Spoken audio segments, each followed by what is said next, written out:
From the heart of the jungle comes a savage cry of victory. This is Tarzan, Lord of the Jungle.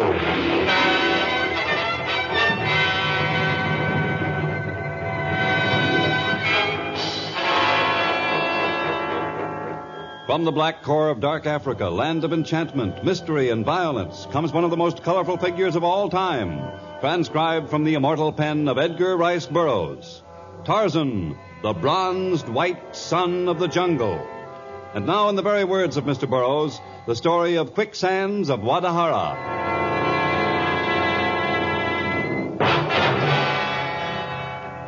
By afternoon, the SS Pride of Africa would dock at Tunis, and so far the crossing had been without incident. But now the portly, distinguished-looking gentleman who stood in the passageway outside of the royal suite was worried. It was almost noon, and there'd been no word from Her Highness. It wasn't like her to sleep late the very day of her arrival in Africa, and she'd been acting very strangely.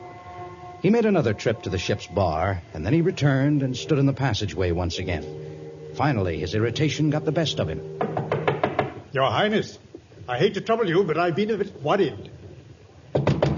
Your Highness, is something wrong? God! If something's happened to that girl, I'll never forgive myself. Oh, but this is fantastic. All her clothes are gone, too. Not a trace of her anywhere. This is terrible.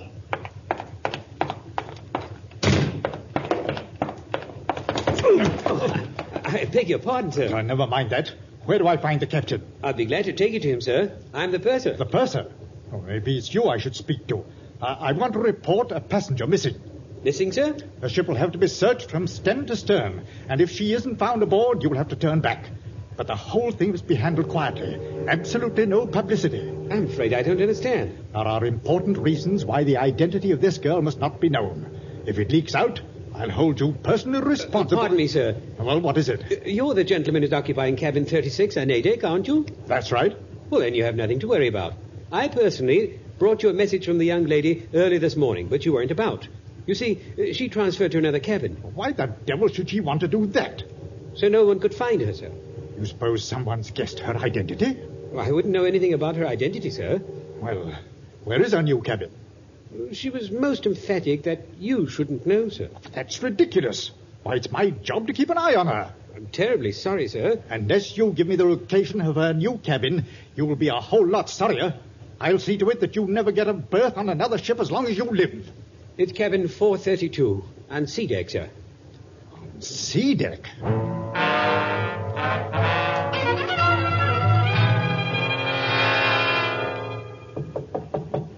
Who is it? I'm not shouting my name so that the whole ship can hear. Open the door. All right. Oh, I beg your pardon, madam. I was told that another young lady, that is... I'm terribly sorry. I was under the impression that... I'm afraid I don't see the reason for the hilarity. I apologize, and I'm sure that... Come in. But I told you that I... Come in, Pudgy. Pudgy? Oh, no, it couldn't be. But it is. Now close the door and wipe the egg off your face. What in the world have you done to your hair? Dyed it. This is known as moonlight blonde. Like it, Pudgy? Looks terrible. I'll never live this down. You have nothing to live down. It's my hair, not yours. What in the world made you do it? Because I want to be free to go wherever I like in Africa. No one will ever recognize me now. Oh, nonsense, my dear. Your face is known everywhere. You're not very convincing, Pudgy. If you didn't recognize me, no one will. But I still don't understand this whole business. Your sudden desire to see Africa, your refusal to let the consulate know of your impending visit, and now this disguise as another means of dodging your responsibilities. I'm afraid you have this all wrong, Pudgy. I'm really just beginning to face my responsibilities for the first time. I began to see how truly vital Africa is to us.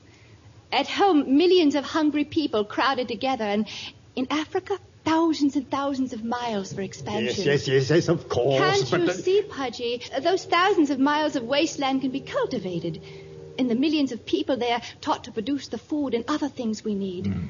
I want to see the land, and I want to meet the people. but not as a member of the royal family. But how in the world... When we land at Tunis, I shall be Jane Higgins, tourist. I forbid you to carry out this ridiculous masquerade. You forbid me? I'm afraid you've forgotten your place.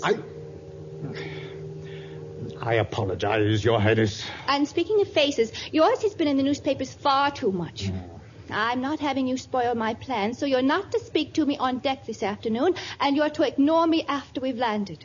And you're not to trail after me when I go into the interior. But this is crazy. If anything happened to you in Africa, it could plunge the entire continent into war. Oh, you're taking this far too seriously. I managed to fool you just now, Pudgy. And anyone who can pull the wool over your eyes ought to have no trouble with a few wild animals and cannibals. I'm not afraid of Africa.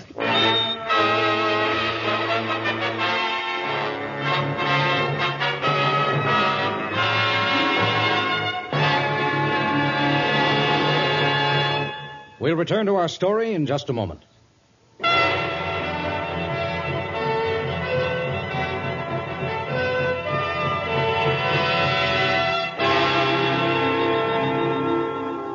Pudgy, as Her Highness had called him, knew the mind of his mistress far too well to continue arguing with her. She'd go where and when she pleased, and he was not even free to follow her. But even before the ship had docked, he'd taken certain steps for her protection. The ship-to-shore telegraph carried his message. It was relayed by phone to a remote military post. Jungle drums sent the message deep into the interior, and a native runner finally brought it to its destination. Before the sun had set, Tarzan was on his way to a secret meeting place. And a few days later, having traversed an incredible distance, he arrived at his destination, a squalid cafe on a side street of a native village some distance from Tunis. That must be he. Are you, Mr... We shan't use names, either of us. Sit down. Well, you look like a chap who can handle himself. You realize the importance of this job? The friend who relayed your message made it extremely clear that Miss Jane Higgins must be protected at any price. Quite. And you haven't much time to lose. She's hired a man to head the safari, and they plan to start for the Congo tomorrow. And you want me to follow them without being detected, is that it? No. You daren't be that far away from her. Try to get a job with the party. Use an assumed name, of course, but stay at her side. See that nothing happens to her. The peace of Africa may depend upon it.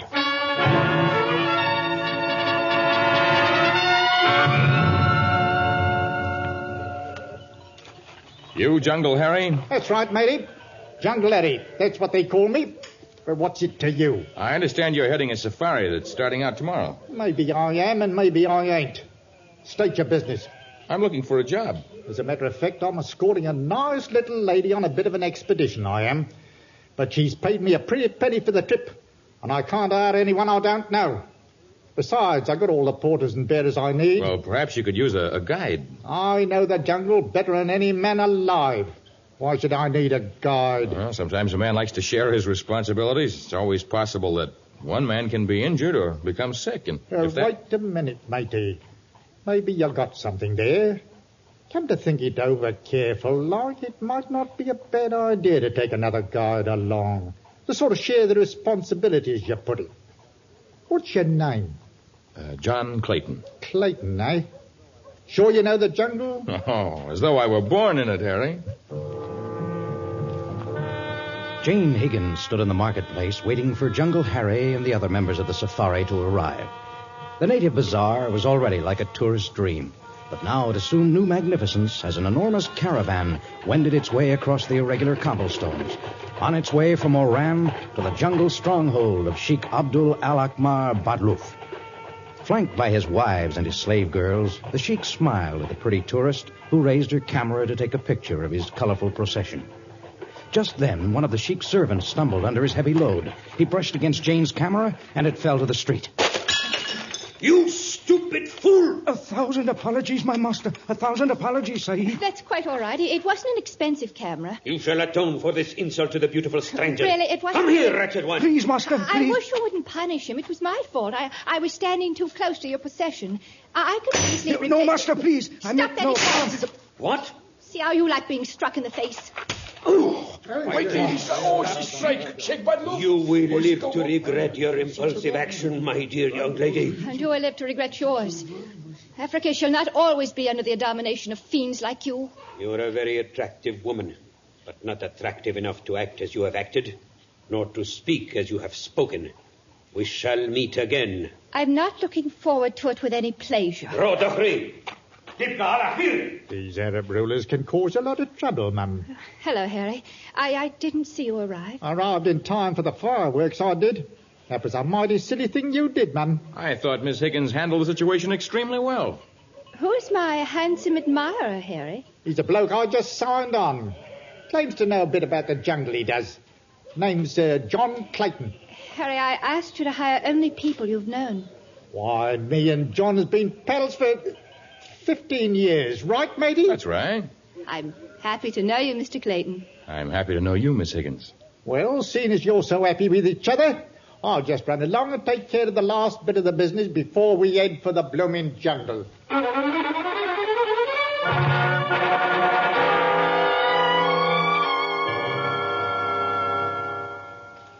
You must be sure that her disappearance is never traced to you, Harry. If we were seen together, any suspicion cast upon you might reflect upon me. You ain't got nothing to worry about, Sheik. If anyone starts asking questions, I'll push the blame on this bloke Clayton. But who is he? He's one of those drifters, he is. You can find blokes like him in any waterfront pub in the world. Some of them talk fancy, but they're all the same. Bums, beachcombers, wanderers. I know the type. And I know that everyone's always willing to think the worst of them. Well, shifting the blame is your responsibility. All I care about is having the girl delivered to me.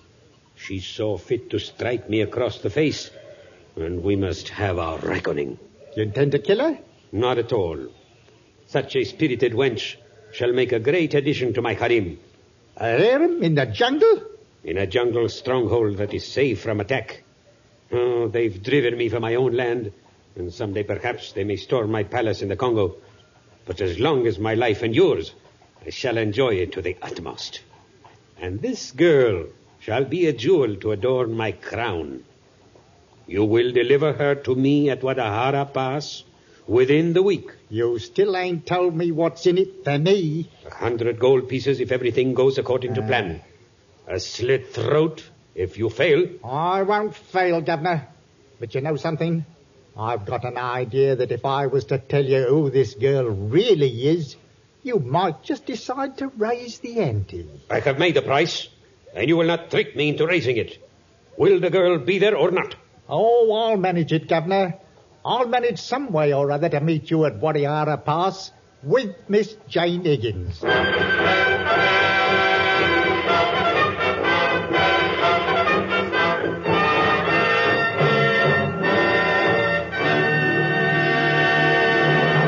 In just a moment, the exciting conclusion of Quicksands of Wadi Hara.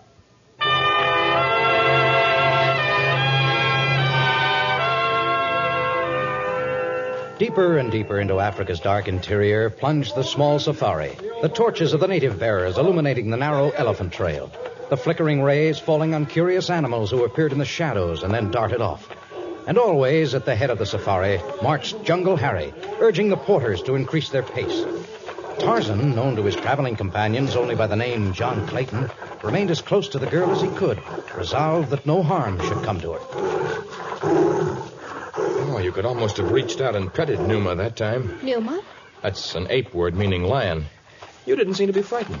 I was, though. I've been terribly frightened ever since we started out. Well, then why haven't you ordered us to turn back? Because I want to know Africa, as much of it as I can. I want to understand her problems and know her people.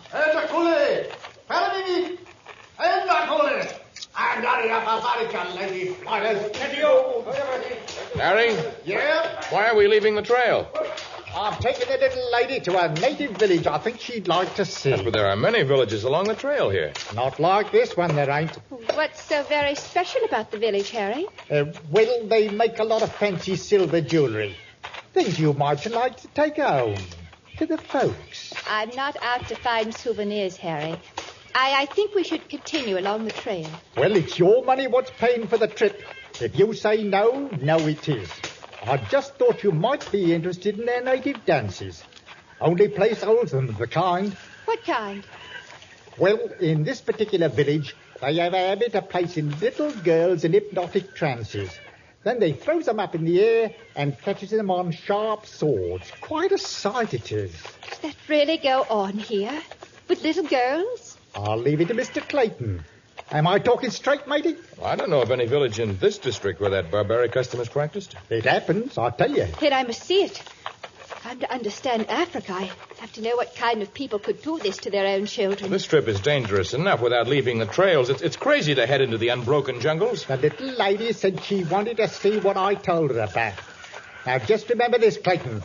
I'm in charge of this year's safari, and it's me that's giving the orders.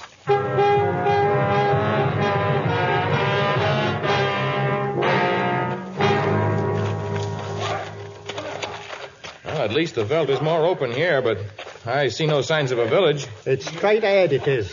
I know this section of the jungle. Well, I've never been in this district before, but all I can see ahead are mountains.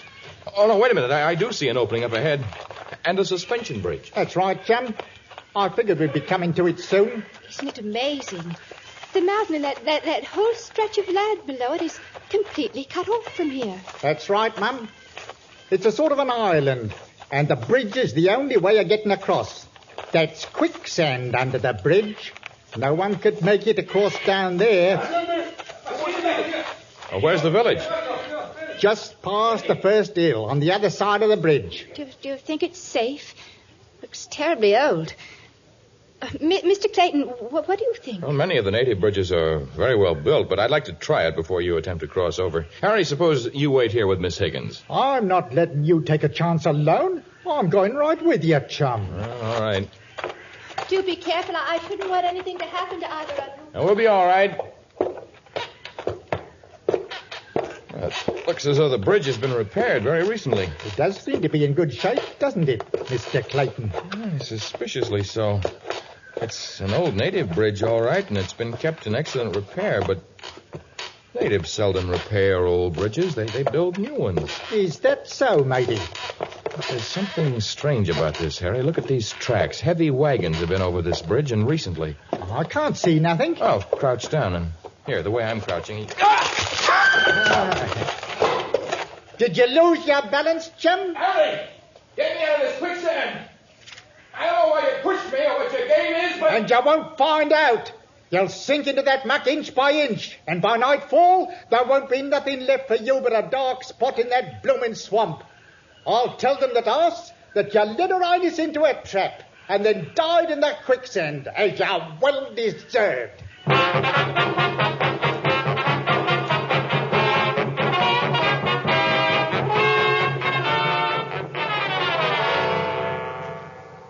You do not adorn my court in that soiled safari dress. Why have you not changed into the harem garb as I commanded? I have no intention of putting on that ridiculous costume. I shall forgive you the slap upon my face, but you will comply with my request. The ridiculous costume is the dress of my women, and you are to be one of them. Not in 1,000 years. My skin crawls when I look at you and remember what you did to Mr. Clayton and the native porters and bearers. The life of the white jungle rat was unimportant, and it would not have been safe to permit the natives to return home with wagging tongues. But you will forget the unpleasantness and remember only the splendor of my palace and the rich gifts I will lavish upon you. I'm not impressed with your garish palace or your gifts. And I command you to release me at once. You command me? Ah, the words of the scoundrel now make sense. Take her away. Lock her in the east tower and bring that sniveling worm to me. It shall be as you order, master. Was it me you wanted to see, Governor? At least you know your description, worm. I did everything like you said, no more and no less. I have just ascertained the meaning of your veiled remarks. The regal bearing of the woman you have brought to me identifies her despite the color of her tresses. You've got her pegged, matey. And as long as you've got her here, they can't touch her. You can rule here for 100 years, and not one of their soldiers will come near the place. For fear you'll do her in. You stupid fool!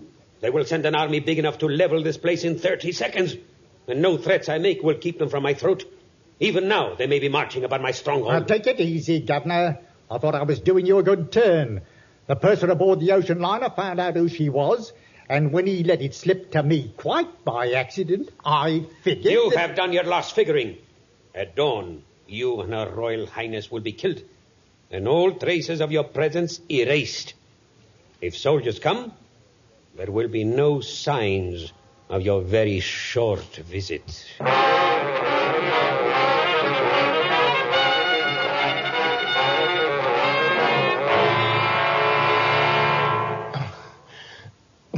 Try to hold on another moment, Effendi. Where are you? I can't see you. The night is dark. I am hanging on a slender rope directly over your head. I can see little of you. In this quicksand up to my shoulders, you can never pull me out. No, I am fragile. But if you could free one arm, perhaps you could reach this rope. I don't think I can. My strength's almost gone. I'll try, though. Oh, no, it's no use. You must try again, Effendi. At dawn, they killed a young woman. What? Yes, the same woman who defended me against the sheik in the marketplace. Only you can save her. I'm moving one arm. A little. The sheik will kill me as he killed the others of your party. But I must repay her act of kindness. My arm's loose. But I'm near exhaustion. Grasp the rope. Now, perhaps I can help you a little. You will find her in the uppermost room of the east tower. I have left the door unlocked. I may not even reach the top of the bridge. But if I do, I'll try to save her. Wait for us on the other side of the bridge. We may never reach there. You will reach there, Effendi. Allah shall give you strength. But Tarzan's body was almost spent as he climbed hand over hand to the suspension bridge and then made his way up the hill to the flamboyant palace of the sheik. The East Tower was a symbol that beckoned, and he scaled walls and eluded guards to reach it. And then as he guided the brave young woman along the imposing corridors of the palace, the alarm sounded. Now Tarzan lifted the girl to his shoulder and ran. Guards swarmed from every doorway, but with his one free hand, Tarzan fought them off, and after panic moments, reached the jungle that surrounded the sheik's stronghold. With his strength waning rapidly, he dragged the girl after him as he ran down the hill toward the suspension bridge. It was the path to freedom. Behind them thundered the angry sheik and an army of his outraged followers. Can we make it? Here's the bridge. There's nothing to stop them from following us to the other side. I'm sorry I got you into all of this. I got myself into it. I like danger. I don't. I know more about myself on this trip than I have about Africa. Look, there on the ground, the axes and machetes of our bearers. Yes, they dropped them there when the sheik's men arrived. I'll take this one. You can help, too. If we can cut the bridge before they arrive, we'll be safe.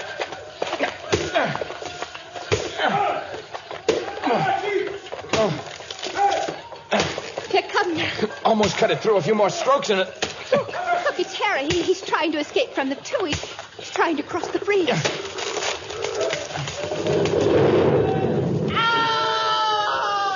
in that quicksand. I hate to see anyone suffer, even him, but they may be able to bridge that swamp, and I can't risk that. I've got to get you back to civilization and safety.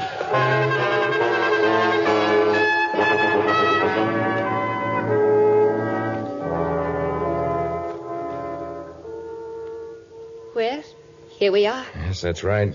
Here we are. Isn't it strange?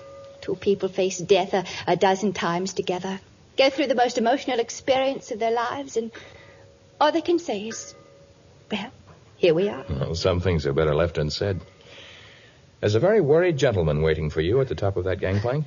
Pudgy, I'll be with you in a minute. Well, this is goodbye, then. Is there anything I can do for you when I get home? No, Pudgy's soldiers have already taken care of the one request I might have made. And you know? Oh, yes. Tunis is full of the news of the Sheik's capture. And I happen to recognize Pudgy from his pictures. But we're to say goodbye without even admitting that we know each other's real identity. Well, the things left unsaid are sometimes the most treasured. I'll treasure your unspoken words as long as I live, Mr. Clayton. And I, yours, Miss Higgins.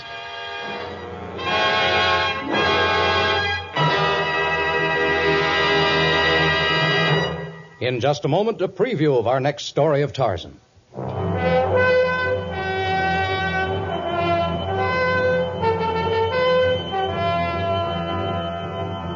Long long has the legend existed, never proved true, never entirely disproved. And from time to time, men spend fortunes, a great deal of time, and sometimes lives, looking for the basis of this legend. The fabled graveyard where elephants go to die, and where a fortune in ivory lies on the ground, waiting to be picked up, waiting to make a man rich beyond a sultan's dream. All characters and incidents contained in our story of Quicksands of Wadi Hara were fictitious, and any resemblance to actual people, either living or dead, was purely coincidental. Included in our cast were Jack Moyles, Virginia Eiler, Raymond Lawrence, and Donald Morrison. Tarzan, a transcribed creation of the famous Edgar Rice Burroughs, is produced by Walter White, Jr., prepared for radio by Bud Lesser, with original music by Albert Glasser. This is a Commodore production. Listen to our next story, The Trail of Death, another thrilling episode of The Lord of the Jungle. Charles Arlington speaking.